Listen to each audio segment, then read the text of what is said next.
Ang kwentong ito ay hango sa totoong buhay. Mula ito sa isa nating kabayan na itago na lang natin sa pangalang Simeon. Taong 1980, Iloilo.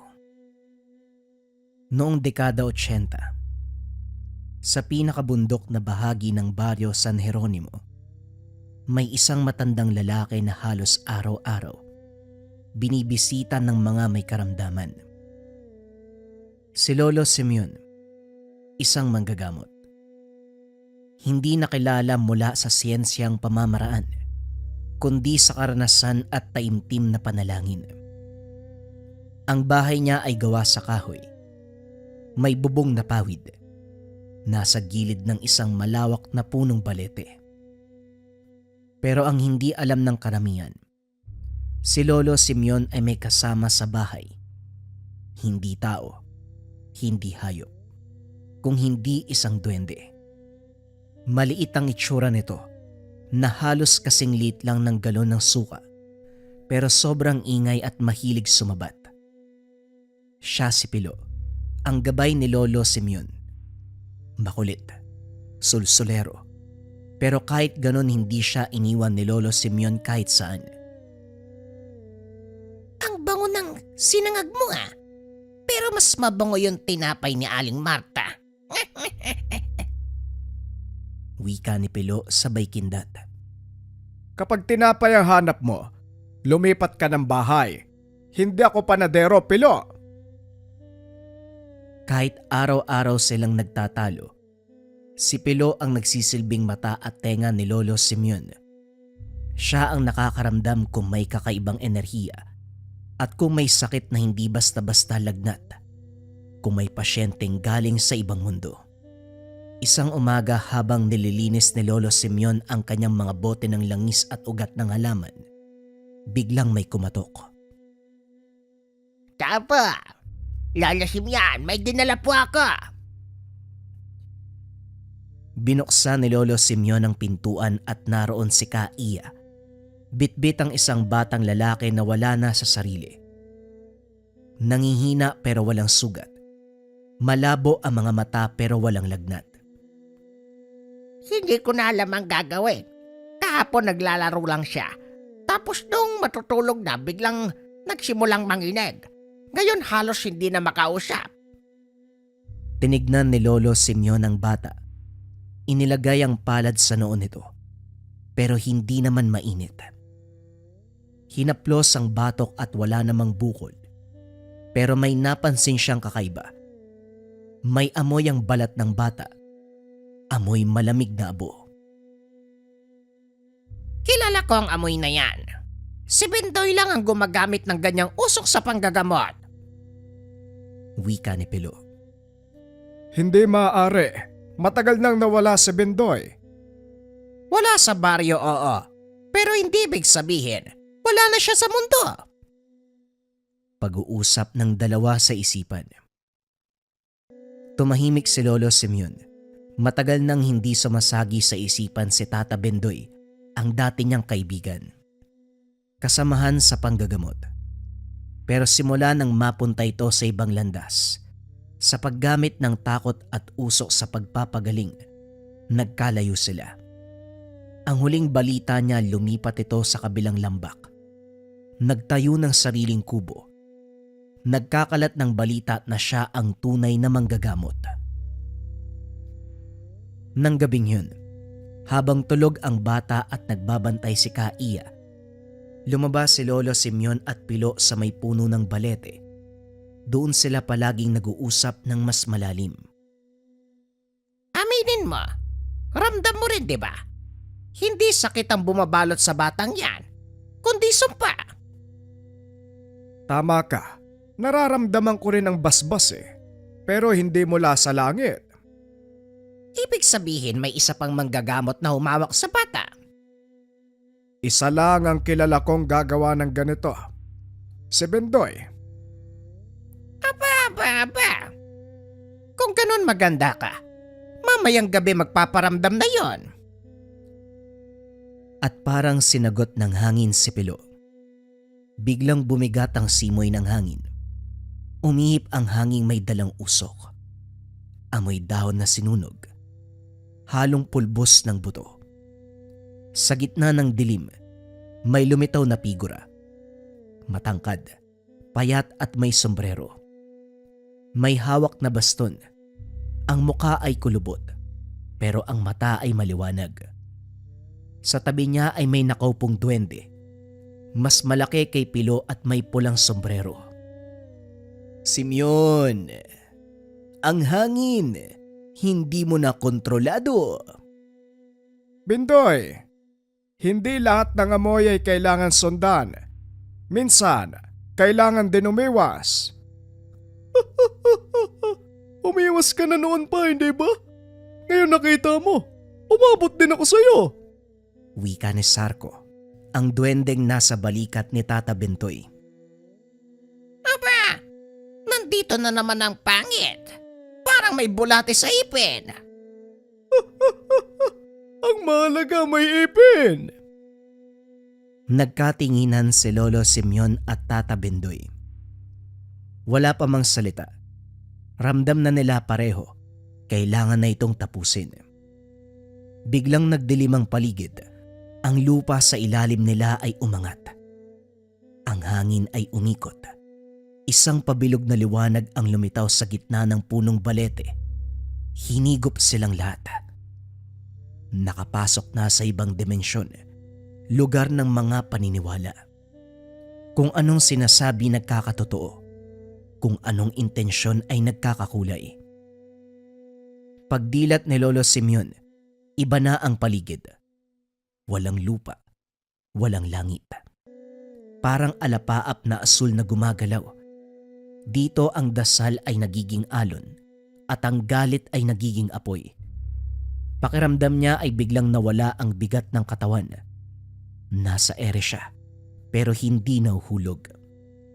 Ang paligid ay parang ulap na may hugis kulay asul, lila at ginto. Ano ba to? Parang sinawsaw ako sa sapaw ng langit. Baka naman sa sabaw ng utak mo.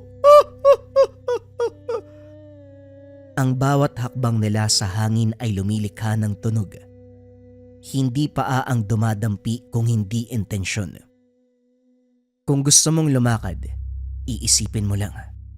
Kung anong intensyon, yon ang magdidikta kung saan ka dadalhin.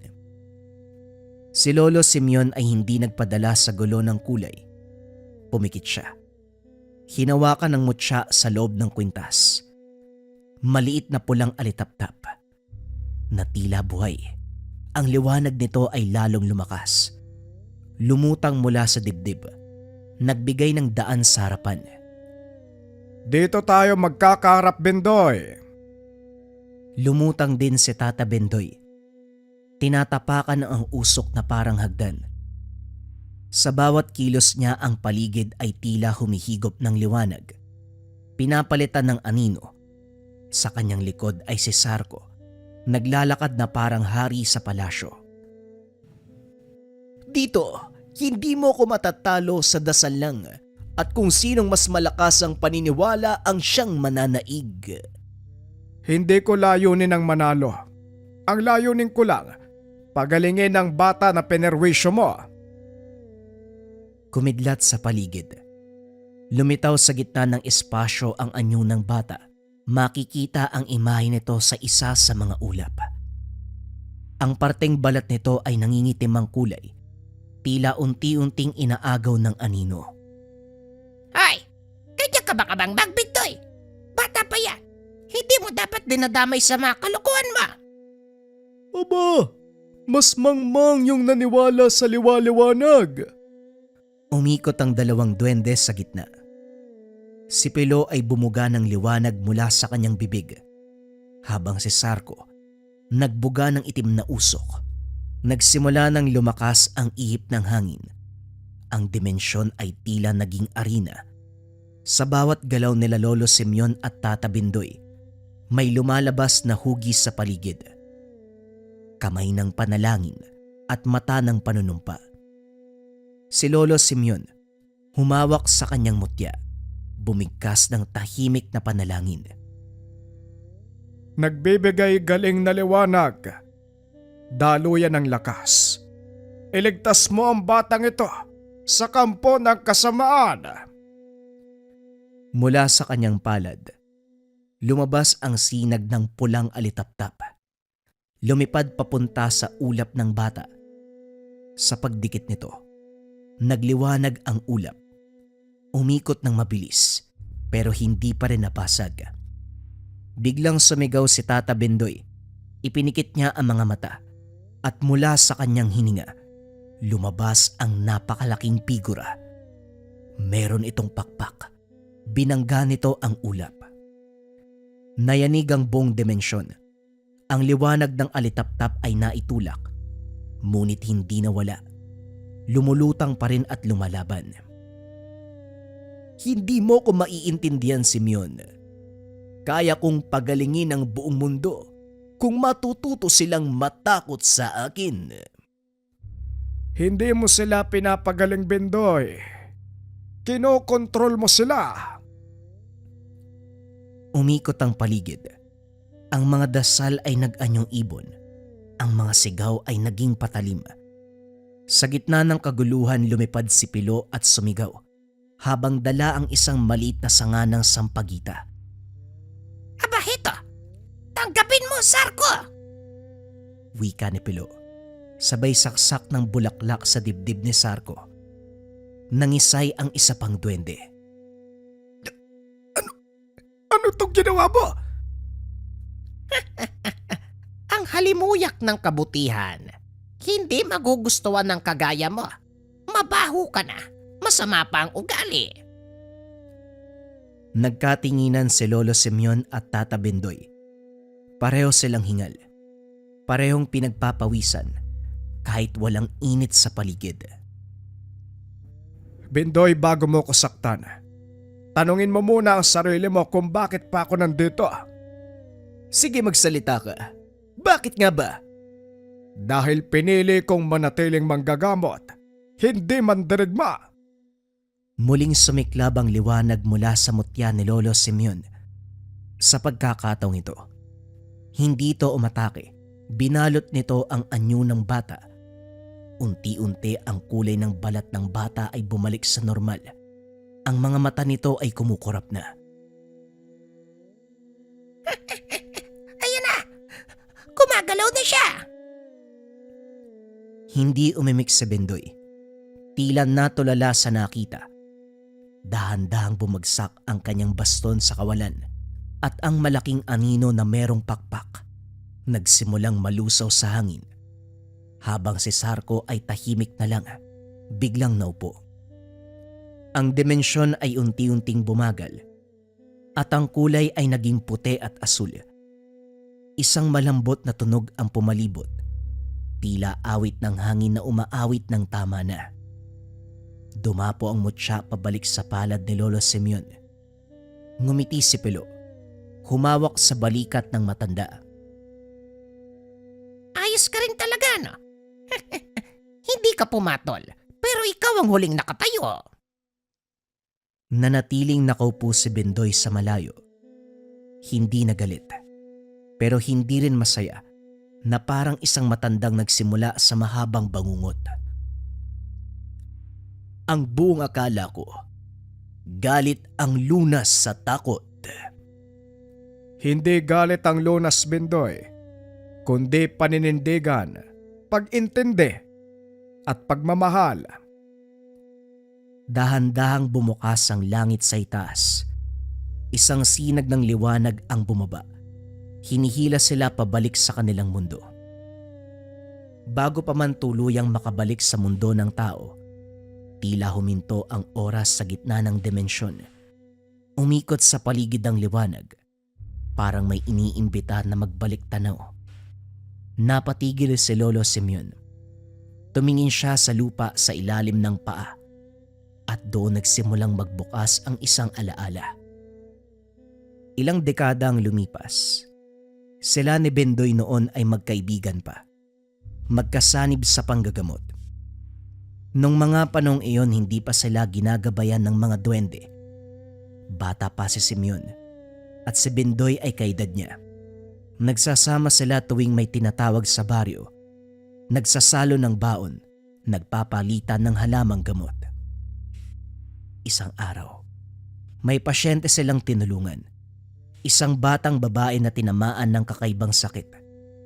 Si Simeon ay gumamit ng tubig at dasal. Si Bindoy, nagtimpla ng sangkap na may halong dugo ng manok. Nang gumaling ang bata, ang tao ay nagpasalamat kay Bindoy, hindi kay Simeon.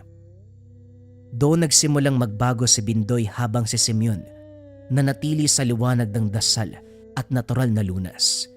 Si Bindoy ay unti-unting natuto ng mga madaliang paraan. Mas mabilis at epektibo, kaso nga lang may kapalit. Isang gabi, habang magkasamang umiinom ng salabat si Simeon at Bindoy, nagsalita si Bindoy habang pinagmamasdan ang nag-aalab na ilawan. Napansin mo bang mas pinaniniwalaan nila ako dahil merong takot? Kapag may takot, mas sumusunod ang tao. Tama ka naman, mas sumusunod nga, pero hindi gumagaling ng lubos. Hindi lahat kailangang gumaling. Minsan, ang kailangan lang nila ay sumunod. Simula noon, nagkahiwalay sila ng landas. Nang mga sumunod na taon, nawala si Bindoy sa baryo. Matagal na walang narinig na balita tungkol sa kanya. Hanggang sa dumating ang isang araw, nabalitaan ni Simeon na may manggagamot sa kabilang lambak na nagpapagaling daw gamit ang mga anino, usok, at paminsan-minsan sakripisyo ng hayop. Alam niyang si Bindoy ito.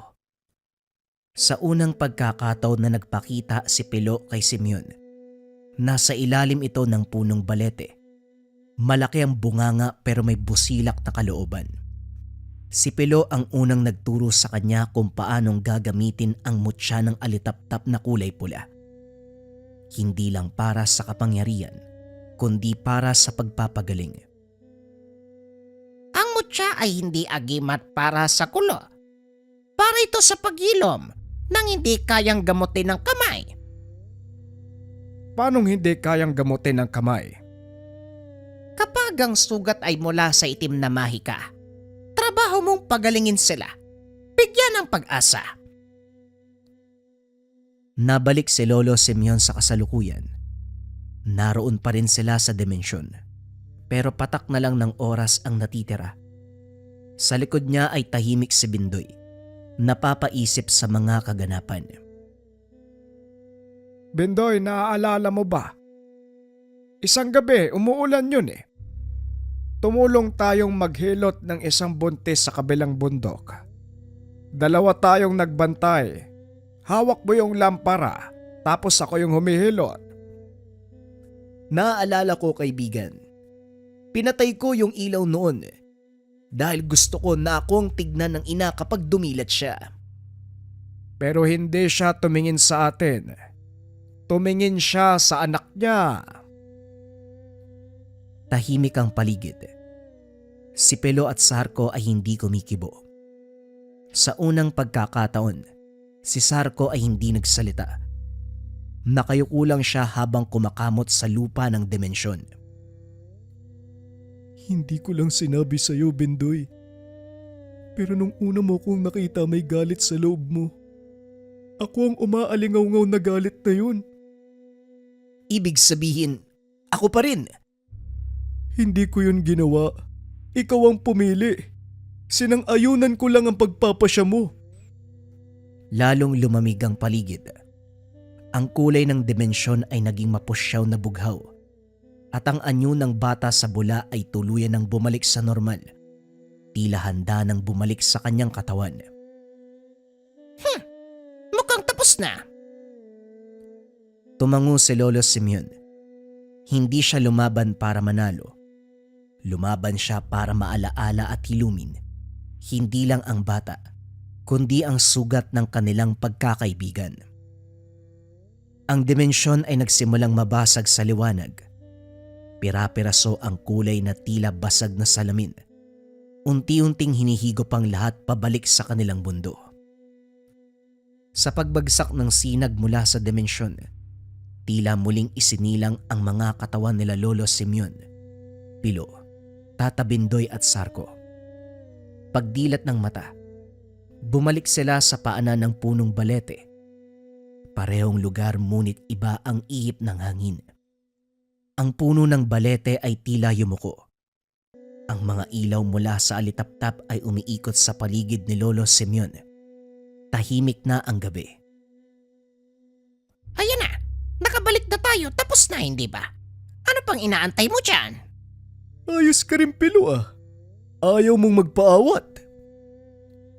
Tumayo si Tata Bindoy. Mabagal pero buo ang tindig. Ang baston niya na kanina ay nawala ng sigla. Ngayon ay muling nagliyab ng maitim na usok. Simeon, kahit anong alaala ang ibalik mo, hindi na tayo pareho. Alam ko, pero hindi ibig sabihin kailangan nating sirain ang isa't isa. Pero kung ang paniniwala mo ang balak mong ipilit, kailangan ko ring panindigan ang sa akin. Muling umihip ang malamig na hangin. Umikot sa paligid nila ang mga alitaptap. At sa pagitan ng liwanag, lumitaw ang linya. Isang pabilog na guhit sa lupa, tila guhit ng hangganan. Sa labas ng guhit tahimik ang mundo. Sa loob ng guhit ang dasal ay muling nananariwa. Ang usok ay naging anino at ang mutya ay nagsimulang magliwanag. Muling humawak si Lolo Simeon sa kanyang mutya. Pinikit ang mga mata at huminga ng malalim. Hindi ito laban para magpakitang gilas. Isa itong paalala na kahit sa madilim na gabi, may liwanag pa rin na matatagpuan. Tama ka, kaibigan. Pag-usayan mo dahil kapag nanalo ka, wala na akong karibal na tweet eh. Pumwesto si Tata Bindoy. Itinaas ang baston. Binigkas na ang mga panalangin. Mula sa kanyang likod, lumabas ang isang malaking figura. May hugis na parang hayop, uwak, ahas at paniki. Lahat sila ay umikot sa hangin. Mahalaga ang takot sa mundo para hindi na muling magkasala ang mga tao. Tuluyan ka ng nilamon ng iyong paniniwala, kaibigan. Sa isang iglap nagsimula ang ikalawang sagupan. Mula sa mutya ni Lolo Simon, lumipad ang liwanag na parang linyang dumadaos-dos sa hangin. Tumama ito sa mga anino ni Bindoy. Nagliyab ang mga ito ng asul. Ngunit mas mabilis ang sumunod. Bumuga si Bindoy ng makapal na ulap ng anino na lumamon sa paligid. Hindi makita ni Lolo Simeon ang lugar. Wala siyang ibang nararamdaman kung hindi bigat. Parang pinupunit ang loob ng dibdib niya. Tandaan mo, kaibigan. Hindi sa lahat ng oras kailangan ng lakas. Linaw ng isipan. Yan ang mahalaga. Huminga si Lolo Simeon, hindi lamang pagkuha ng hangin mula sa ilong. Pinakalma ang puso't isipan. Kung ang layunin ko ay para sa kabutihan, ilabas mo ang tunay kong lakas. Biglang sumiklab ang mutya ng alitaptap sa dibdib niya. Banayad ang kulay, tulad ng unang sikat ng araw tuwing umaga. Sa isang iglap, nagdulot ito ng malakas na liwanag. Bumangga ito sa usok ni Bindoy. Ang mga anino ay unti-unting nawawala. Nagkatinginan ang dalawang matanda. Paano mong napigilan? Ang pagdarasal ng tapat para sa kapwa ay hindi matatalo ng galit na para sa pansariling intensyon lamang ang pakay. Sa gilid ng guhit si Sarko ay biglang napaupo. Napakamot sa ulo. Napabuntong hininga. Ano ba naman tong laban ng dalawa? Akala ko patayan. Puro drama. Yan ang hirap sa'yo, Sarko. Dinadaan mo sa dahas ang lahat ng bagay. hindi palaging tigas ng pangangatawan, kundi sa tibay ng kalooban at linis ng puso. Muling tumahimik ang paligid. Si Bendoy ay nakatayo pa rin, pero hindi na mayabang. Inilapag ang baston, tinapakan at pinirapiraso. Ang buong akala ko, maaaring itama ang mali sa pagpaparamdam ng takot at sakit. Ngunit hindi pala, kaibigan. Hindi pa uli ang lahat, kaibigang Bendoy. Gusto ko mang sumunod sa tama pero mahirap na.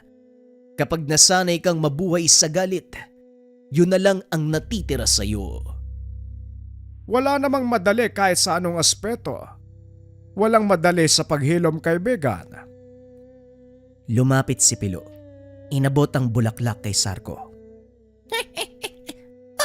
Para hindi na mainit yung ulo mo. Mabango yan kumpara sa bibig mo. Maraming salamat Ngayon lang ako nabigyan ng bulaklak na hindi galing sa burol. Mabango pala Ilang sandali pa sumilip na ang buwan. Wala ng ulap at wala ng usok. Tahimik na ang gabi.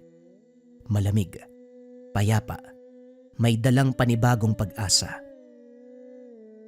Sa ilalim ng punong balete muling narinig ang huni ng kuliglig. Wala ng sigawan at wala ng kaguluhan. Tanging katahimikan ng mga pusong napagod, ngunit buo pa rin. Hindi ito katahimikan na dala ng tagumpay, kundi pagod ng mga pusong nagsimulang bumitaw sa galit at unti-unting tinanggap ang bigat ng mga nagawa. Sa pagbalik nila sa lupa, wala nang dalang armas o paninindigan. Tanging ang hangaring magsimula muli sa isang mundong hindi na kailangang punuin ng takot. Sa ilalim ng punong balete, dahan-dahang bumangon si Lolo Simeon. Napapikit siya habang hinahawakan ng lupa. Lupang hindi para sa labanan, kundi para sa paghilom. Wala ng usok o ulap. Totoong hangin na ang humahaplos. Ang gabi ay tumahimik na. Si Pilo ay nakaupo rin sa ugat ng puno. Wala na ang dating kulit sa muka. Ang maliit na katawan ay nakayuko. Para bang iniisip kung paano siya magsasalita nang hindi nakakatawa. Sa kabilang panig tahimik lang si Tata Bendoy na nakaupo. Hindi lumalapit pero hindi rin umaalis. Katabi niya si Sarko. Nakatayo at nakatitig sa mga bituin. Walang nagsasalita pero hindi rin mabigat ang hangin. Sinasamantala ang kapayapaan ng lugar. Sa hindi kalayuan mula sa masukal na daan, may mabilis na yabag. Lumitaw si Kaiya, hawak-hawak ang kamay ng batang lalaki. Kising na ang apo ko. Wala nang sakit. Maraming salamat sa inyo. Tumakbo ang bata papunta kay Lolo Simeon. Niyakap siya upang magpasalamat. Hindi ako nagpagaling sa kanya, kung hindi ang amang may likha. Lumapit si Bendoy. Wala na ang yabang sa sarili. Bitbit niya ang isang maliit na supot na yari sa dahon. May laman na pinatuyong halamang gamot at asin. Para sa bata, gamitin kapag naramdaman mong nanlalamig uli ang kalooban. Tumingin si Kaiya kay Lolo Simeon. Humingi ng pahintulot. Tumangulang si Simeon, kaya maingat na tinanggap ni Kaiya ang binigay ni Bendoy. Wala nang sinabi pa, pero tinignan ng dalawang matanda. Malinaw ang paywatig. Natapos na ang dating yugto. May panibagong simula ng umuusbong. Tumayo si Bendoy at muling tumingin sa paligid. Matagal siyang natahimik bago nagsalita. Babalik muna ako sa aking pinanggalingan. Hindi ba ako handa? Pero handa na akong huminto sa dating pagkatao. Hindi mo kailangang baguhin ang sarili kaagad. Paminsan, sapat na ako nung kaya mong ibigay sa ngayon. Tumalikod si Bendoy at nagsimulang maglakad. Sumunod naman si Sarko. Hindi masigla pero hindi rin nagrereklamo. Sa huling pagkakataon, lumingon si Sarko. Hindi ako sanay sa ganito pero salamat. Hindi ako marunong tumanggap ng bulaklak. Pero maraming salamat talaga. Walang anuman, kaibigan. Matapos ng kaganapan, ang mutya ng pulang alitaptap ay bumalik sa kamay ng matanda. Hindi na kumikislap, pero mainit sa palad. Nakakapagod pala, Lolo. Ang daming laban. Lahat naman tayo may dinadaan ng laban eh. Kailangan mo nga lang matuto. Ay, simula ngayon. Hindi na ako sasagot kagad. Yan ang malaking himala. Matapos ng kaganapan, nagpatuloy ang normal na buhay ni Lolo Simeon. Tinutulungan ang lahat ng nangangailangan. Tuwing hapon nakikita siyang tahimik na nakaupo sa harap ng bahay. Pinakikiramdaman ng paligid. Sa bulsa niya palaging naroon ang mutya. Hindi bilang sandata, kundi bilang paalala. At kung sakali man na meron muling manggambala sa lugar, palaging nakahanda si Lolo Simeon. Palagi ding nakaantabay sa kanya ang kaibigang duwende na sulsolero. Ang kwentong ito ay hangong sa totoong buhay. Mula ito sa isa nating kabayan na itago na lang natin sa pangalang Rafael. Walang eksaktong taon, probinsya ng Mindoro. Balita ko, malaki daw yung deposito ng ginto sa bagong minahan pare ah. Sa tingin mo, nakatsamban na naman ba tayo? Wika ni Dario. Ayoko magpakasigurado. Kilala mo ang amo natin. Nung nakaraan nga sa Negros, diba? Malaki din yun. Pero halos hindi pa umabot ng 5% yung pinapamahagi niya sa mga kasama natin. Mabuti na lang malapit tayo sa kanya. Kung hindi, baka nagutom na ang pamilya natin. Oo nga eh. Hindi ba nakukonsensya ang taong yun? Alam mo Dario, ang mga taong nakaiga sa pera, walang pake mga yan kahit sa kalam ng sikmura ng iba. Pasalamat ka na lang. Nabibigyan ka ng swerte kahit papano. Pag-uusap ng magkaibigang Dario at Rafael. Parehong nagtatrabaho sa isang malaking kumpanya ng pagmimina. Pagmamay-ari ito ng isang mayamang negosyante. Tapos ng kursong arkeolohiya. Ngunit pinili magtrabaho bilang mananaliksik sa minahan. Dulot ito ng kahirapan. Mula sa pamilya na magsasaka itong si Rafael na ang tanging ikinabubuhay, pagtatanim ng sibuyas. Sapat lang ang kita upang makaraos sila ng buong panahon bago mag-anihan. Minsan ay nakakapangutang pa ang ama dahil sa gastusin sa pag-aaral ng binata. Gayunpaman, iginapang nito si Rafael hanggang sa makapagtapos. At bilang pagpapasalamat sa mga magulang, nang makapagtapos sa pag-aaral, tinanggap nito ang alok ng isang kumpanya na nakabatay sa kanilang probinsya. Sa loob ng 2 taon, nagawa nitong maipagawa ang kanilang tahanan, nabilihan ng kagamitan sa pagsasaka ang ama, at para sa dagdag kita, pinundaran ni Rafael ng maliit na tindahan ang ina. Nadestino sa iba't ibang bahagi ng bansa ang binata, kasama ng kanyang amo na itago na lang natin sa pangalang Lorenzo. Hanggang sa makabalik sa sariling probinsya dahil sa isang malaking proyekto. Nakabili ng lupain ng kanyang amo sa probinsya ng Mindoro. Sa tulong ni Rafael, nalaman nilang may malaking deposito ng mamahaling metal at ginto sa lugar. Kaya naman sumugal ito. Binili ang lupain sa mataas na halaga. Maging ang permiso sa pagmimina, ginawa nila ng paraan. Sinuhulan ang kinauukulan upang magkaroon ng legal na papeles kahit sa ilegal na pamamaraan. Kailangan ng masiyasat ng mabuti ang lugar kung saan tayo magsisimula. Rafael, handa na ba ang grupo mo? Kaming 2 lang ni Dario ang lalakad mo. Ayoko may kasamang iba. Alam mo naman yan, boss, diba? O na, ikaw na ang bahala. Mahalaga lang na malaman natin kung saan tayo magsisimula. Ibinigay ni Lorenzo ang mapa ng lupa. Kagad nang umalis sina Dario. Parang gusto ko nang bumalik ah. Napakatarik naman pala ng daan papunta sa lugar. Kung alam ko lang na ganito yung dadaanan, hindi na sana ako sumama. Wala ka din magagawa, kaysa naman hindi ka pasweldoy ni boss. Ay naku kung sabagay. Pero sigurado ka ba?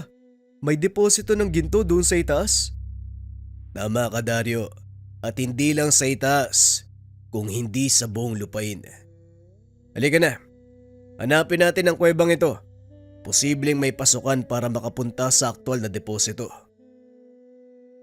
Napalunok ng laway si Dario dahil mahigit 50 ektarya ang lupaing iyon na sumasakop sa isang buong bundok at sa maliit na pamayanan ng mga katutubong mangyan. Hindi naman kaya tayo magkaroon ng problema sa mga katutubong nakatira sa bahaging to? Tanong ni Dario habang nakaturo sa mapa. Nang mga sandaling iyon, nakatayo sila sa pinakamataas na bahagi. Tanaw mula sa lugar na iyon ang kabuuan ng nasasakupang lupain. Tinignan ni Rafael ang marka sa mapa. Hinanap ito sa paligid. Hindi na halos makita ang tanawin dahil sa kapal ng ulap na bumabalot sa bandang ibaba. Ngunit mabilis na natukoy ni Rafael ang kinaroroonan ng maliit na pamayanan sa pamamagitan ng kanyang kompas. Yan ang aalamin natin. Halika, punta natin ang nayon. Malapit lang yan kung nasaan tayo ngayon. Wika ni Rafael. Ngunit hindi sang-ayon si Dario. Teka lang Rafael. Baka mamaya katayin tayo ng mga yan eh. Huwag na lang kaya. Ano ka ba naman? Anong kakatayin? Hoy Dario, ilang katutubo na ang nakaharap natin. Hindi ba may mga rebelde pa nga? Nadukot pa nga tayo noon sa Kandoni. Ano kinakatakot mo ngayon? Yun na nga. Hanga din ako sa lakas ng lobo pare. Ilang beses na tayong nalagay sa peligro pero hindi ka pa rin tumitigil. Nasaan ba napunta ang atay mo? Bakit naman ako matatakot? Alam mo Dario, may paniniwala ako kasabihan, kapag oras mo na, oras mo na. Kahit ilang batalyon pa ang karapin mo, kung hindi ka pa kukunin na mailikha, walang makakapatay sa'yo. Pero kung panahon mo na, hindi na ituloy ng binata ang sasabihin. Biglang lumipad ang palaso mula sa kung saan. Tumusok ito sa puno. Sinasabi ko na nga ba bumalik na tayo Rafael. Huwag kang maingay. Manatili ka lang sa kinakatayuan mo. Huwag kang gagawa ng kahit anong ikakagalit nila. Nababaliw ka na ba? Naglalakad na nga lang tayo papasok sa kanilang lugar. Tapos may lumipad pa na ganyan. Paano kaya kung… Hanggang dyan lang kayo. Subukan niyong gumalaw. Ang ikalawang palaso, tatama sa ulo niyo. Inikot ni Rafael ang tingin sa paligid. Hinanap ang kinaroroonan ng pumana. Nakita niya ito na nakatago sa makapal na dayami. Ngunit hindi nagpahalata ang binata na nakita niya ito. Inikot pa ang tingin sa paligid para siguraduhin na wala itong kasama. Nang matiyak na walang ibang tao sa lugar, itinaas ni Rafael ang kamay. Sinabihan si Goryo na sumunod sa ginagawa niya. Itaas mo lang ang kamay mo. Huwag kang gagalaw. Ako nang bahala. Lagi mo naman sinasabi yan Pero wala pa din, napapahamak pa din tayo Nanginginig sa takot si Dario. Halos maihina sa salawal. Ngunit para kay Rafael, karaniwang sitwasyon ang nangyayari. Makailang beses nang nalagay sa panganib ang buhay ng binata dahil sa kanyang trabaho. Kaso nga lang palagi itong nakakalusot. Maya-maya pa, lumabas ang taong pumana sa kanila. Nakita ni Rafael, isa itong binatang katutubo.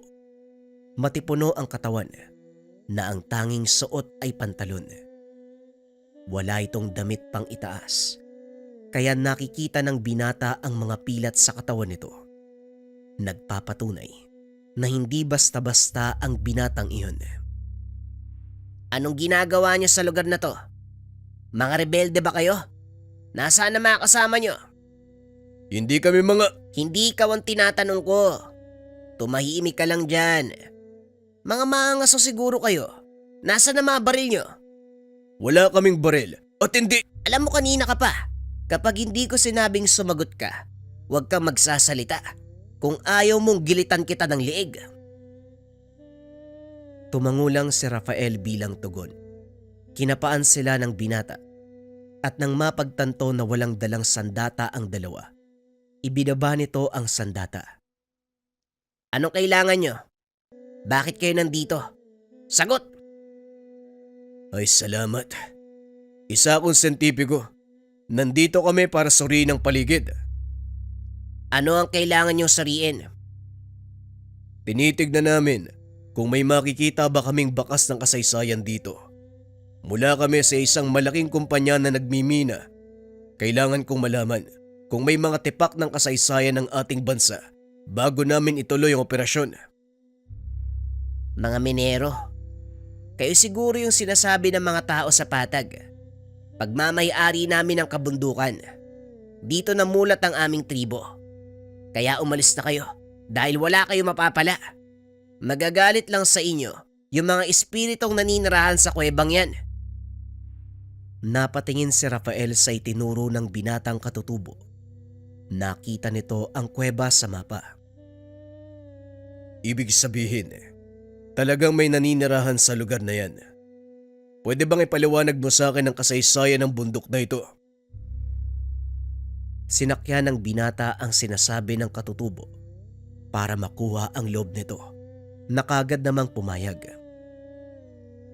Hindi ako nakakaalam ng buong kasaysayan, kundi si Apo Elias. Kung gusto nyong marinig ang kwento, sumama kayo sa akin. Pero kailangan kong italya mga kamay nyo. Italia mga kamay. Rafael, ano ba tong pinasok natin? Kumalma ka. Ako nang bahala, sumakay ka na lang. Kung gusto mong makaligtas tayo dito. Huminga ng malalim si Dario at napailing. Ay naku, parang nagsisisi talaga ako. Dapat hindi na ako sumama eh. Magtiwala ka lang. Para ka namang bago ng bago.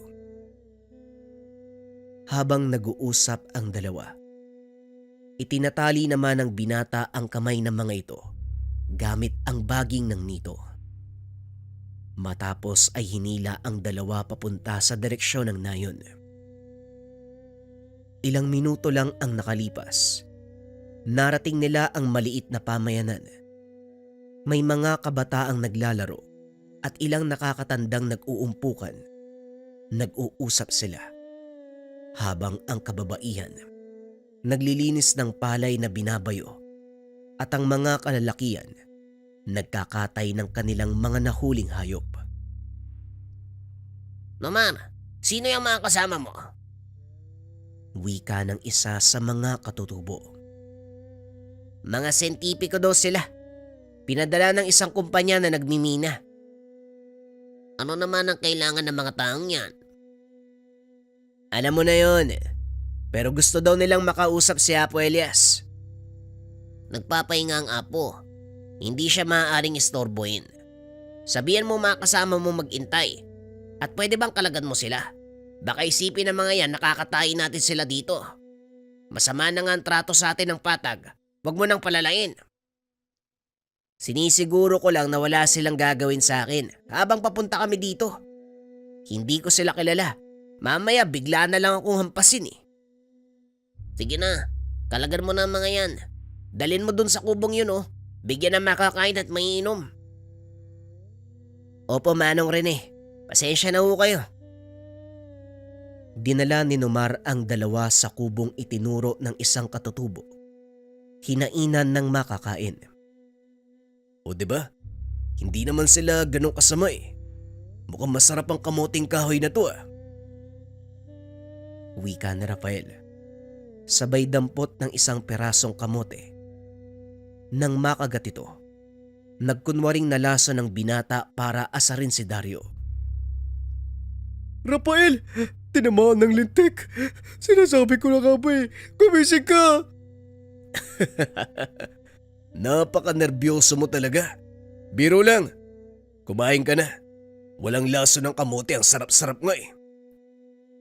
Itong, talagang baliw ka. Ulitin mo pa yan, tutuluyan na kita. Habang kumakain ang dalawa, kinakausap naman na mga kasama ang binatang nagdala sa kanila. Panay ang lingon nito kay Rafael habang may kung anong tinuturo sa paligid.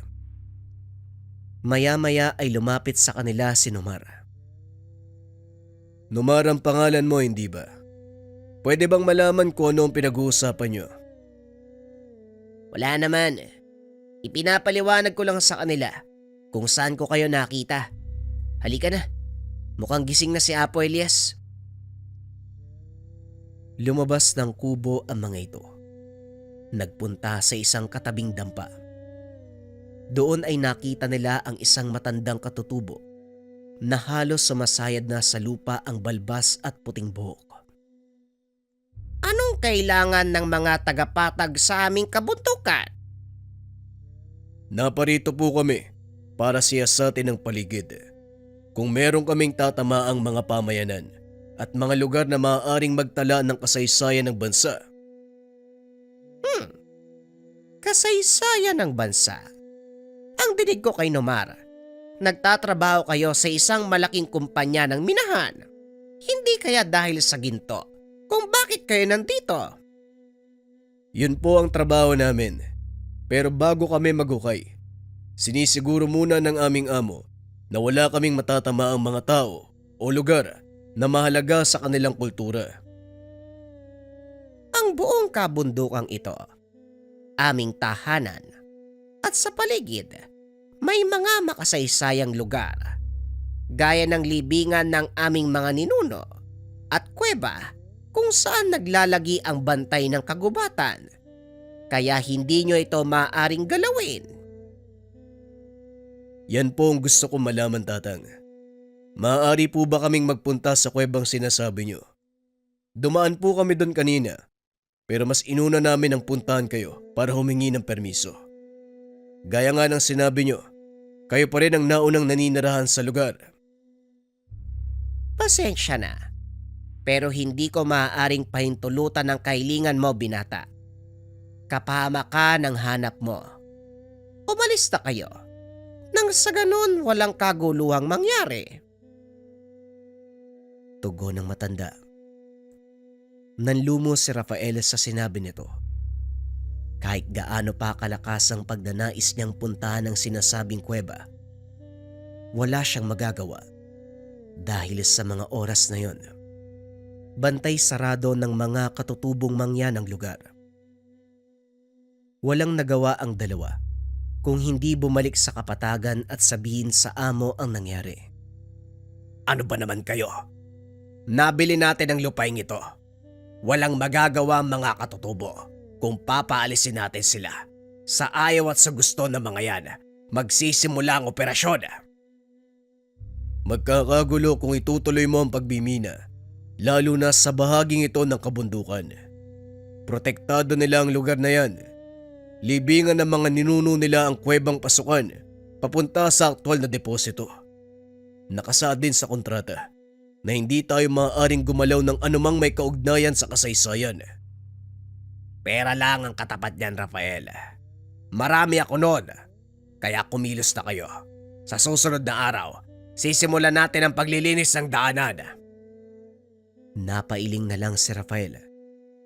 Wala itong magawa kung hindi ang sumunod sa utos ng amo. Nang sumunod na araw, nagdatingan ang malalaking truck at kagamitan sa paghukay. Sinimulan ang pagtibag sa kabundukan upang makagawa ng daanan para sa mga sasakyang maghahakot ng hinukay na bato at lupa. Dadalhin nito pababa ng bayan. Nang mga oras na yon, nakaupo si Rafael sa kanyang sasakyan. May napadaang matanda. Dali-dali itong bumaba para pigilan sa pagtuloy dahil delikado ang daan. Tatang, saan po kayo pupunta? Wala na pong daan dyan, delikado. Baka gumuho yung lupa, matabunan kayo. Sinong nagsabi? Kayo? Bata pa lang ako. Dumadaan na ako sa lugar na ito. Paakyat at pababa ng kabundukan. Dito na ako tumanda. Kaya wag mo kong sabihan na mali ang daan ko. Hindi naman po sa ganun, tatang. Ang sinasabi ko lang, sarado na po ang lugar na ito. Kailangan nyo maghanap ng ibang madadaanan.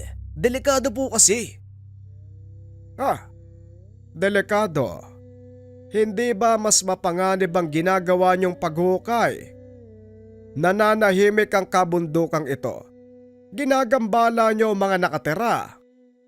Wala naman pong bahay sa bahaging ito, Manong eh. Kayo lang po ang taong nakita kong dumadaan ngayon. Teka, saan po ba banda yung bahay nyo nang maiatid ko na kayo? Nakikita mo ba ang kwebang yon? Doon ako nakatira. Ngayon sabihin mo sa akin, meron bang ibang daanan papunta doon? Napagtanto ni Rafael. Wala ngang daan papunta sa kuweba. Hinarangan na ito ng malalaking bato. At kasalukuyang naglalagay ng mga pampasabog ang mga tauhan ni Lorenzo para tibagin ang bahaging iyon ng kabundukan. Yan nga ang gusto kong sabihin sa inyo, tatang. Hindi na po kayo maaaring tumuloy dahil sira na ang daanan. Naglalagay ng pampasabog ang mga tauhan ko para tibagin ang malalaking bato.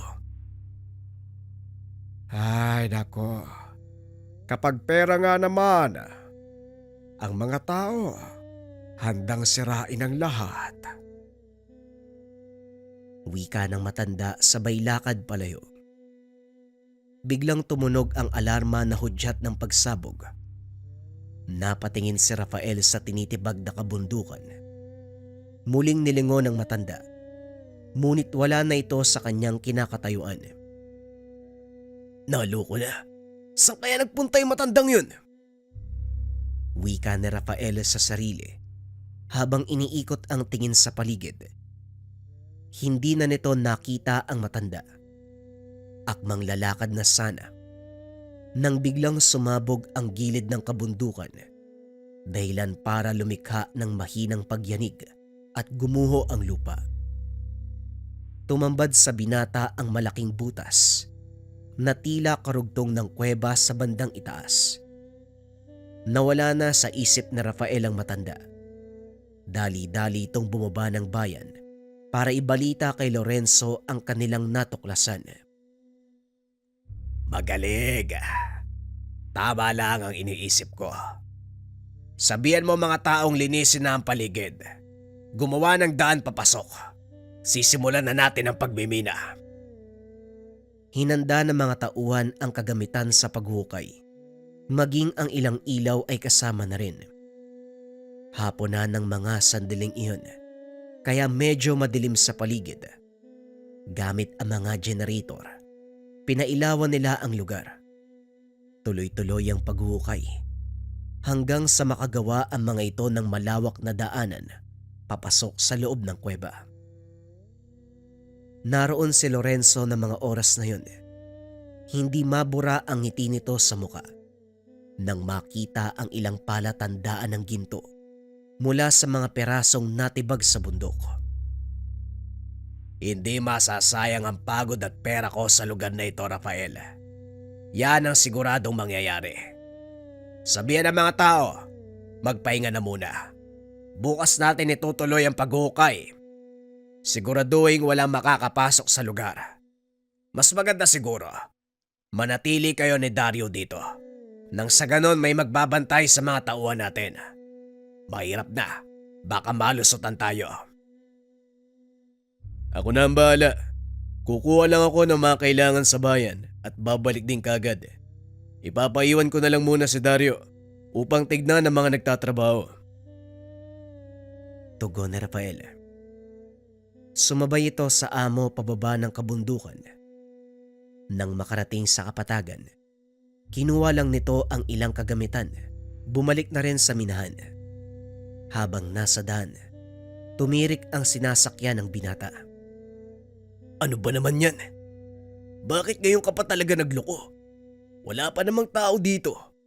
Ang layo ko pa sa bayan, no? Wika ni Rafael habang tinitignan ang makina ng sasakyan.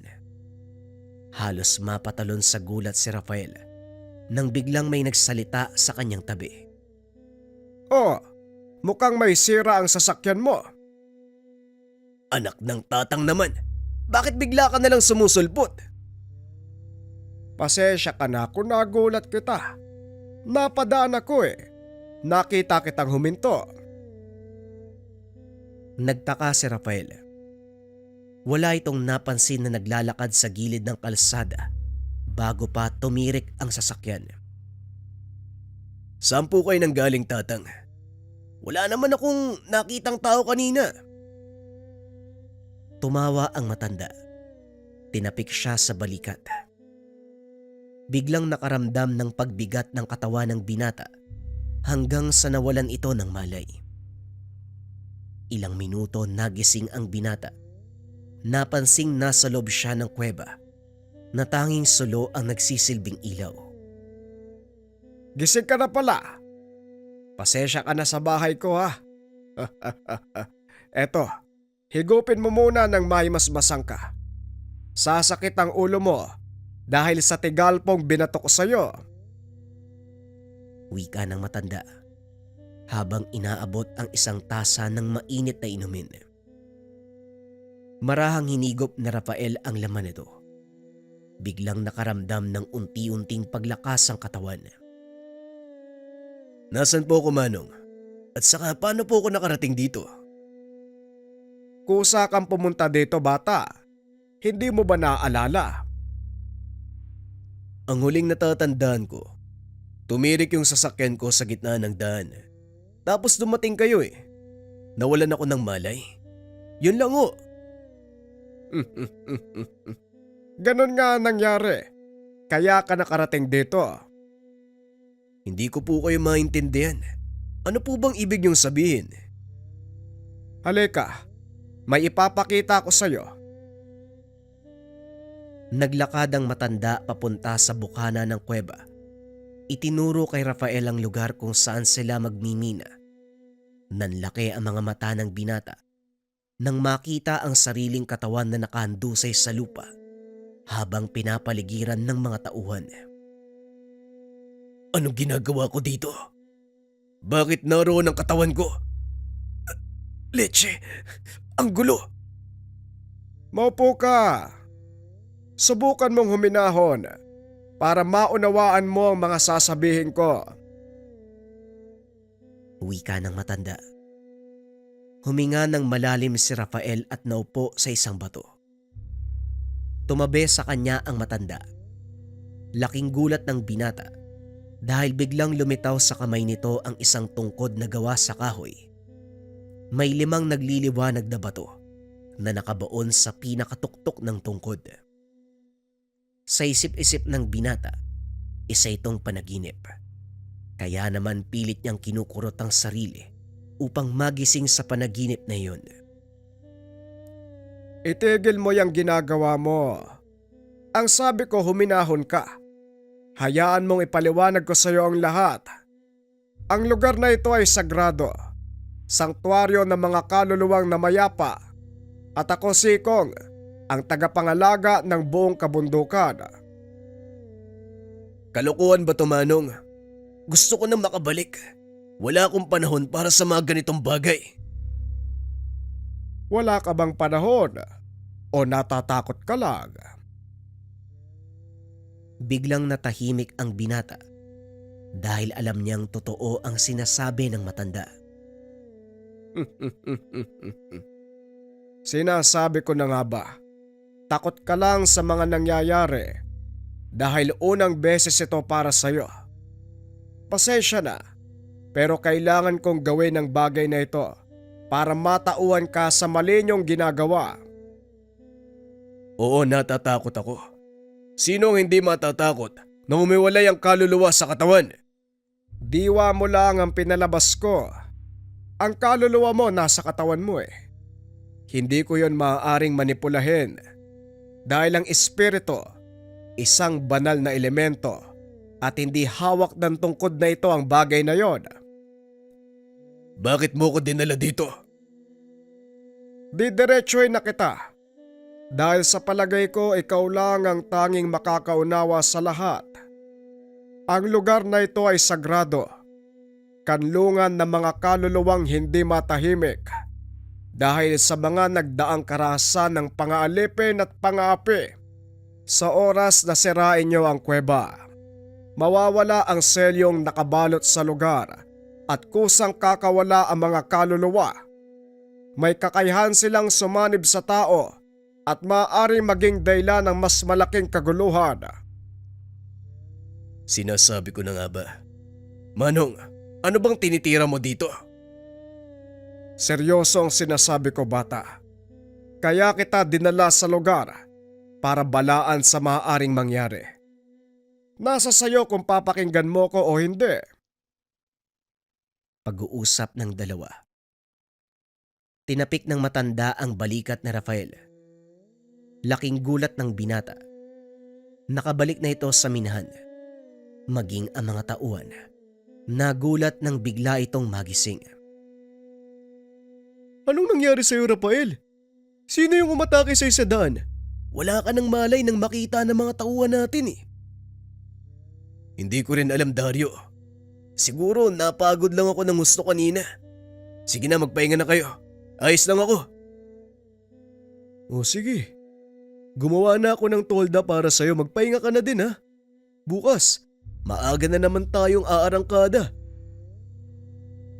Habang nakahiga sa duyan, pilit na iniisip na Rafael ang sinabi ng matanda. Kinabukasan nagpaalam ito kay Dario na aalis. Ngunit hindi sinabi. Pupuntahan niya si Mang Elias sa nayon ng mga katutubo. Inaasahan nitong magagalit ang matanda dahil sa kabila ng pagtutol ng mga katutubo, ipinagpatuloy nila ang pagmimina. Sa bukana pa lang ng nayon, sinalubong na ito ng mga tao para itaboy. May ilan pang nagbato ng mga sibat. Itigil nyo yan! Hindi tayo marahas na tao. Hayaan mo siyang makapasok para maipaliwanag ang kanyang panig. Yan po ang sadya ko dito. Pero bago ang lahat, nais kong humingi ng kapatawaran. Dahil sa kabila ng pagtutol nyo, ipinagpatuloy pa rin ng amo ko ang pagbimina. Pasensya na ho. Wala akong magawa eh. Pumasok ka, binata. Sa loob tayo mag-usap.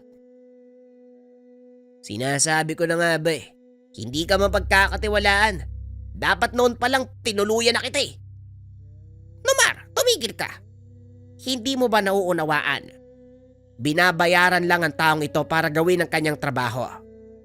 Alam kong mahalaga ang sadya mo, kaya sabihin mo sa akin ang gumugulo sa isipan mo. Kilala niyo po ba si Tandang Ikong? Nanlaki ang mga mata ng matanda. Nang marinig ang pangalan, tumayo ito at may kinuhang aklat. Siya Mang Ikong ba ang tinutukoy mo? Ang ermitanyong may hawak ng tungkod na may 5 bertud. Oo, kilala ko ang matandang yon. Sino ang hindi makakakilala sa isang makapangyariang ermitanyo na nagbabantay sa kuweba ng mga kaluluwa? Teka, paano mong nalaman ang tungkol sa kanya? Nakapag-usap kami kagabi. May kung ano siyang ginawa sa akin para mapunta sa kuwebang tinitirahan niya. Doon niya ipinaliwanag ang lahat eh. Siya Mang Ikong ang tagapagbantay ng kuwebang gusto niyong pasukin.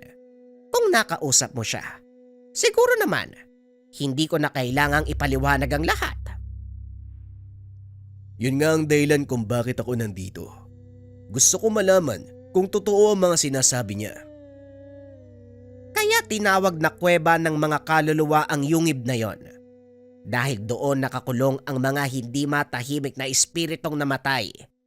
Dala ng karahasan. Mapagigante ang mga yon. Marami nang nasalanta. Kaya ikinulong sila ni Mang Ikong sa kuweba gamit ang kapangyarihan ng kanyang tungkod. May hawak nga siyang tungkod. Pero ilang beses niyang sinabi sa akin na hindi saklaw ng kanyang kapangyarihan ng mga kaluluwa. Hindi saklaw ng tungkod ang mga kaluluwa. Ngunit may kapangyarihan nito na ikulong sila. Nagtataglay ng 5 bertudang tungkod na yon. Bawat isa, sumasagisag sa mga elemento ng mundo. Hangin, tubig, apoy, lupa, at ang panglima, kaluluwa o espiritu. Kahit hawak nito ang bertud ng kaluluwa, hindi pa rin niya maaaring utusan ng mga ito dahil hindi niya pagmamay-ari. Yun pala ang ibig niyang sabihin. Pero bakit ikinulong sa kuweba ang mga kaluluwa? Hindi lang mga kaluluwa ang nakakulong sa lugar na yon, kundi maging si Amang Ikong. Bakit naman siya ikukulong? Mahabang kwento. Pero kung handa kang makinig, isasalaysay ko sa iyo ang buong pangyayari. Maraming taon na nakakaraan. Aatras tayo ng maraming taon. Nang mga panong ito kilala sa bayan bilang mahusay na manggagamot si Amang Ikong. Marami ang humahanga at naniniwala sa kanya dahil karamihan sa mga may sakit na lumalapit ay gumagaling. Mataas ang kaalaman ng matanda pagdating sa lihim na karunungan. Lalo pa itong pinag-ibayo nang tahakin niya ang landas ng pagiging ermitanyo. Ilang taon ding nawala si Ikong. Marami ang mga taong nadismaya. Bigla itong naglaho. Nang magbalik ang manggagamot, isang pasyente ang lumapit sa kanya. Malala ang kalagayan nito. Alam ng matanda na wala na itong pag-asa. Ngunit sinikap ni Ikong na matulungan ang pasyente. Sa kasamaang palad sa kalagitnaan ng panggagamot, binawian ng buhay ang pasyente dahil mataas ang kaalaman. Ginamit nito ang pinagbabawal na karunungan. Yon ay ang pagbuhay ng mga namatay. Gamit ang 5 bertud, tinawag ang pagbabalik ng kaluluwa ng pasyente sa pilitang pinasanib sa sariling katawan. Nagawa niyang buhayin ang pasyente, kaso nga lang iba ang epekto.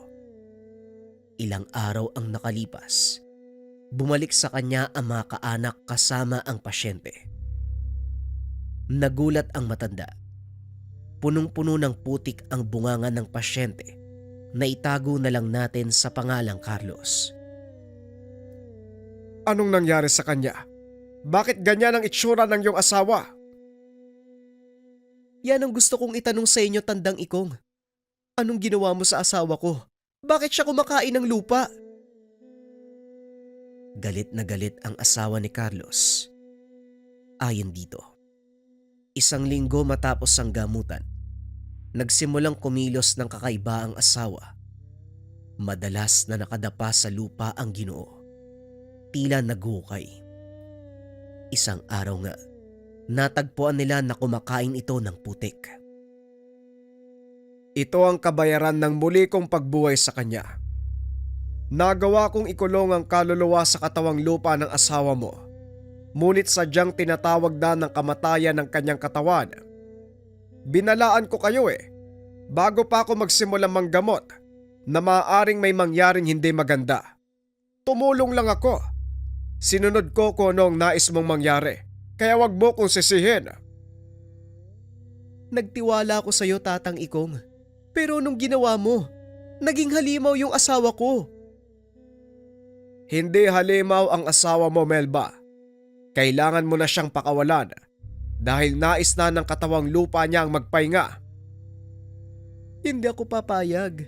Ayoko mamatay ang asawa ko. Kung may isang bagay tayong hindi pwedeng pigilan, yun ay kamatayan.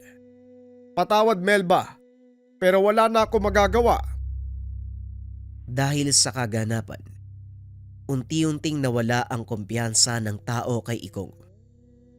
Hanggang sa ipinagtabuyan nito palabas ng sariling baryo, muling nawala ang matanda. Ngunit lingid sa kalaman ng mga tao, nasa kabundukan lang ito. Patuloy silang binabantayan, palihim na tumutulong sa mga nangangailangan. Dumating ang isang malaking sakuna. Sumiklab ang digmaan laban sa mga nananakop na dayuhan. Marami ang namatay. At matapos ang mahabang panahon, nagmistulang sementeryo ang dating masiglang baryo. Nagawang makaligtas ni Ikong mula sa kaguluhan, ngunit nasawi ang lahat ng mga kababaryo. Sinisisi nito ang sarili dahil ng mga panahon na kailangan siya ng mga tao, wala ang matanda. Habang tumatagal, lalong lumalala ang sitwasyon. Naging kanlungan ng mga mapagiganting kaluluwa ang baryo. Walang sino man ang nakakapasok at nakakalabas ng buhay.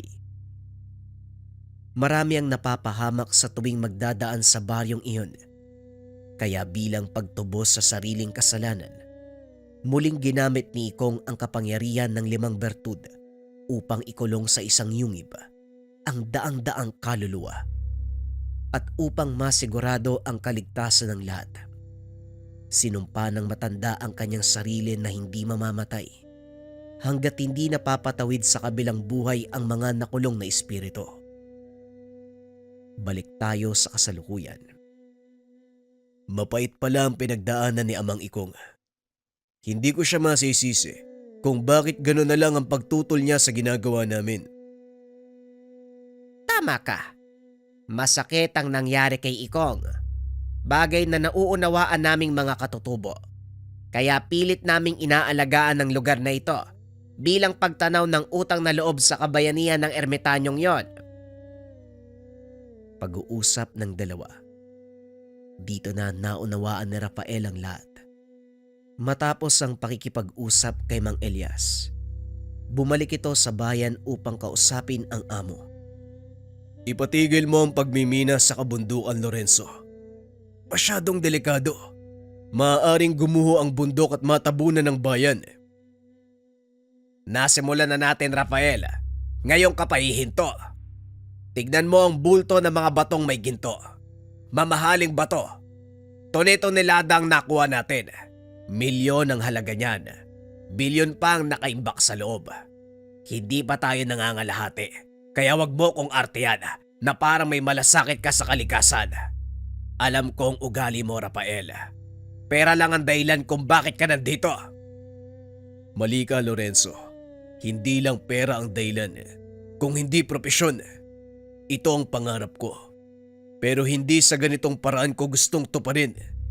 Hindi lang isang tao ang maaapakan natin at mapapahamak. Pagmasdan mo ang kinaroroonan ng bayan, paalang ng bundok ang kinalalagyan nito. Sa oras na bumuhos ang malakas na ulan, guguho ang bahaging nakarap sa atin at siguradong sa bayan babagsak. Kaya nga bilisan niyo ang pag-ukay dahil ayokong abutan tayo ng tag-ulan. Ayokong akong sisihin sa pagkamatay na maraming tao. Kahit kailan talaga, wala kang puso, Lorenzo. Kayamanan lang ang pinahahalagahan mo. Pera lang ang importante sa'yo. Ipokrito ka, Rafael. Sabihin mo yan sa mga taong hindi ka kilala. Dahil ako, alam na alam ko ang bituka mo. Wala kang pinagkaiba sa akin. Aminin ko totoo ang sinabi mo. Minsan ko hinangad na yumaman, pero hindi sa ganitong paraan. Pasensya na, Lorenzo. Ngunit labas ako sa anumang gulong pinapasok mo. Damay ka na, Rafael. Baka nakalimutan mo, ikaw ang nag-aproba ng pagmimina. Nakapirma ka sa mga dokumento. At sisiguraduhin ko na ikaw ang madidiin kung sakaling magkaroon ng aberya. Dahil sa sinabi ni Lorenzo, hindi napigilan ni Dario ang sarili. Sinuntok niya ito at nagulat si Rafael dahil naroon pala ang kaibigan. Talagang walang yakang tao ka, no? Ilang pamilya at baryo na ang nasa lantas sa kasakiman mo. Alam mo ba ang bagay na yon? Siyempre hindi. Wala ka namang pakialam eh. Noon ayoko maniwala sa mga naririnig ko. Pero ngayon naiintindihan ko na kung bakit galit na galit sa'yo mga tao dito sa lugar namin. Ikaw ang dahilan ng pagkamatay ng maraming tao dahil sa pagkalason. Anong sinasabi mo? Anong pagkalason? Humahalo sa tubig inumin ang kemikal na ginagamit mo sa pagmimina. Hindi deposito ng ginto ang nasa ilalim ng kuweba kung hindi bukal na pinagkukunan ng tubig inumin ng mga tao dito sa bayan. Wika ni Dario, sabay bato ng papeles. Hindi sinasadyang naiabot ang mga ito kay Dario ng isang kawani ng kagawaran ng kalusugan. Noong nakaraang araw, nagsagawa sila ng inspeksyon sa lugar at napag-alaman na ang sanhi ng pagkalason mula sa kemikal na kung tawagin ay mercury. Sa mga hindi nakakalam, isa itong uri ng kemikal o malambot na metal natutunaw sa temperatura ng katawan ng tao. Ginagamit ito para pagbukirin ang ginto sa lupang dinidikitan. At sa oras na umalo sa pagkain o inumin, maaaring magdulot ng pagkalason na kadalasang nauuwi sa kamatayan. Kaso nga lang kahit ano pa ang sabihin ng dalawa, baliwala kay Lorenzo. Nagawa pa nitong tumawa, punitin ang papel na ibinigay ni Dario. Gaya ng sinabi ko, marami akong pera at kaya kong tapalan ang mga mata ng batas upang maabsuelto. Kayo, anong magagawa niyo? Tignan natin kung magagamit mo ang pera mo pagdating ng panahon. Tayo na, Dario. Wala na tayong papel dito. Tandaan mo, Rafael, kahit saan ka magpunta, damay ka na sa gulong ito. Matapos ang pag-uusap, dali-daling bumalik si Rafael sa nayon ng mga katutubo. Sinabi ang kaganapan. Walang kaluluwa ang amo niyo. Siguradong isusumpa siya ng mga espirito sa kagubatan. Gusto ko pong humingi ng tawad sa inyo, Manong Elias. Dahil sa kabila ng pagtutol nyo, hinayaan kong ipagpatuloy ang pagmimina. Wala kang dapat ihingi ng tawad. Nabulagan ka sa maling paniniwala. Naging bunga lang ito ng maling desisyon. Ang kailangan nating gawin, ang maagapan ng paparating na sakuna. Kailangan kong makausap si Amang Ikong. Magbabaka sakali ako may magagawa siya. Sino si Amang Ikong? Basta magtiwala ka lang. Maiwan ka dito. Tulungan mo si Namang Elias sa kung ano man ang mga gagawin. Dali-daling umalis ang binata, papunta doon sa yungib kung nasaan si Amang Ikong. Nakita niya ang matanda na nakatayo sa bunganga ng kuweba habang pinagmamasdan ang mga makinaryang patuloy sa operasyon sa paghakot ng natibag na lupa. Napakasakit sa tenga ng ingay ng ginigiling na bato. Kailan ba titigil ang pagmimina? Hindi po hihinto si Lorenzo hanggat hindi siya napapatikim ng matinding leksyon. Patawad po kung hindi ako nakinig sa inyo. Ngayon napagtanto ko kung ano ang aking pagkakamali. Sa wakas, nagising ka. Ngayon sabihin mo sa akin kung ano ang gusto mong gawin ko. Pigilan po ninyo si Lorenzo bago pa masira ang lahat. Alam ko na meron kang kakayahan na gawin ang bagay na yon. Narinig ko ang kwento nyo. Naniniwala ako. Hulaan ko. Ang matandang pinuno ng mga mangya na nagsabi sa'yo, hindi ba? Opo. Si Mang Elias nga nagsabi sa akin. Matabil talaga yung dila na mag-aaral ko. O siya, kumilos na tayo. Mahaba pa ang araw para sa atin. Matapos ang pag-uusap, bumaba si na Rafael sa minhan. Nakita ni Lorenzo ang binata na kasama si Amang Ikong. Wala itong alam sa kakayahan ng matanda, kaya ininsulto niya ito. Yan bang magiging padrino mo? Anong magagawa niyan? Kaya ka bang iligtas ang matanda sa pagkakakulong? Hindi ko tatakasan ang kasalanan ko. Hindi niya ako kayang iligtas sa batas. Pero kaya niyang iligtas ang buong bayan mula sa pagkawasak dahil sa mga gahamang kagaya mo. Ano ba siya, Diyos? Diwata? Nagpapatawa ka. Huwag mong sayangin ang oras ko. Tama nga naman. Hindi mo dapat sayangin ang nalalabing oras mo sa mundong ito. Anong sinasabi mo, tanda? Ang sabi ko, masyado kang mabunganga. Ikinumpas ng matanda ang hawak na tungkod. Nagliparan ang malalaking trak na kargado ng lupa, maging ang malalaking bato. Nagulat si Lorenzo sa nangyari. Nagtakbuhan ang mga tao nang makita ang kaganapan. Lalo pang nataranta ang lahat nang itusok ni Mang Ikong ang tungkod sa lupa dahil lumikha ito ng malakas na pagyanig. Nagliparan ang mga bato, tumama sa malaking makina na ginagamit sa pagbimina. Napasigaw sa sobrang galit si Lorenzo. Hindi ito makapaniwala na may ganong kakayahan ng matanda. Ngayon, Lorenzo, alam mo na kung ano ang kayang gawin ng padrino ko. May sa demonyong matandang yan. Ikaw naman, Rafael, walang yaka. Wala kang utang na loob. Kung hindi dahil sa pera ko, wala ka sa kinalalagyan mo. Hindi yun dahil sa pera mo, kundi dahil sa pagsisikap ko.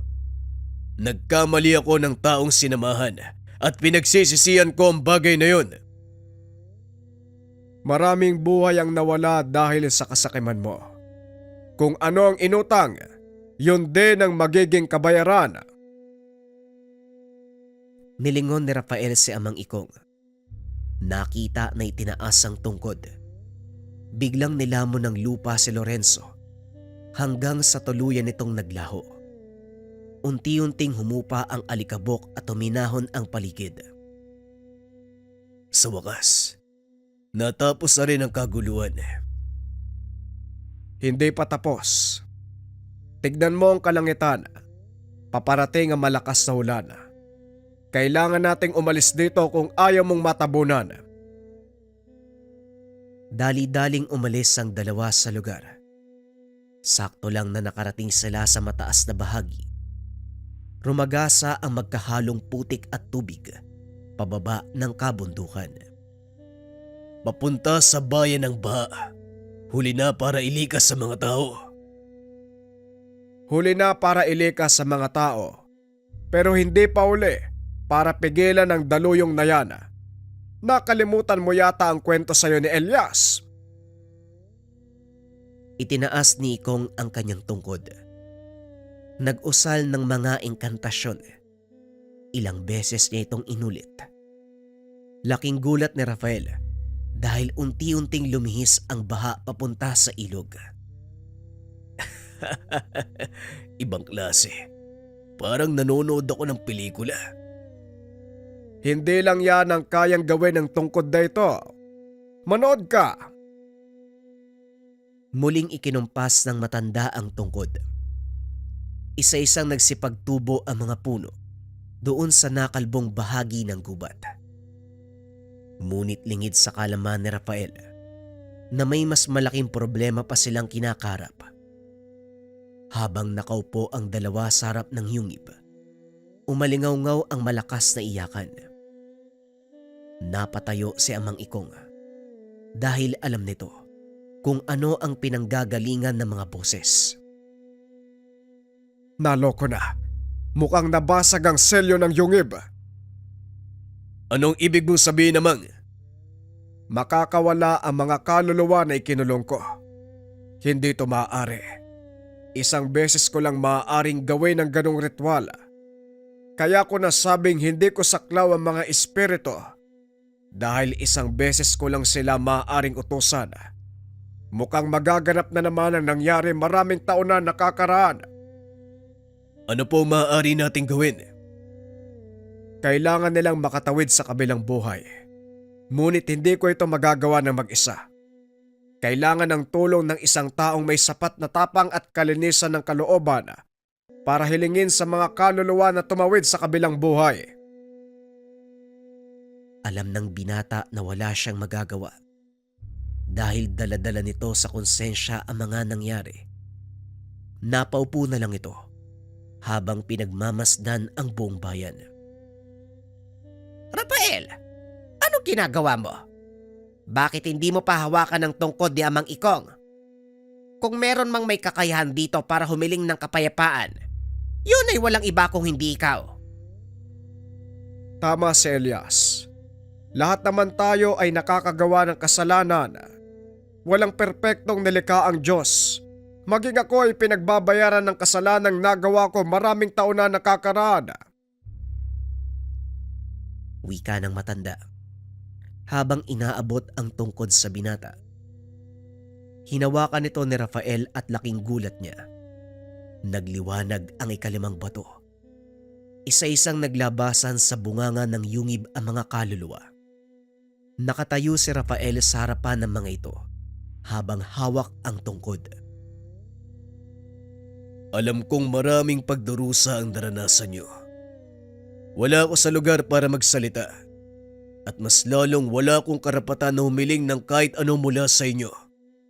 Pero alang-alang sa kapayapaan ng lahat, nabubuhay man o namatay, tumawid na kayo sa kabilang buhay at magpahinga. Tama na ang pagtatanim ng galit sa mga nangyari sa nakaraan. Napagbayaran na ang mga kasalanan at oras na para bumalik sa inyong pinagmulan. Matapos magsalita ni Rafael, nagliwanag ang mga kaluluwa. Isa-isang naging butil ng liwanag at pumaibabaw. Nakatingala ang lahat habang pinagmamasdan ang napakagandang kaganapan. Ito ay ang pagtawid ng mga kaluluwa sa kabilang buhay. Nawala na ang sumpa ko sa sarili. Sa wakas, makakapagpahinga na ako. Salamat sa iyo, Rafael. Hindi ko akalain na hihingi ako ng tulong sa isang pangkaraniwang tao. Wala pong anuman. Karangalan para sa akin na makatulong. At gaya ng sinabi niyo, ito ang aking paraan para pagbayaran ng kasalanang nagawa. Hindi pa dito nagtatapos ang lahat. Dahil kailangan ko pang ayusin ang gulo na ginawa ni Lorenzo. Kailangan kong harapin sa batas ang pagkakasala namin. Huwag kang mag-alala. Kaisa mo kaming mga katutubo.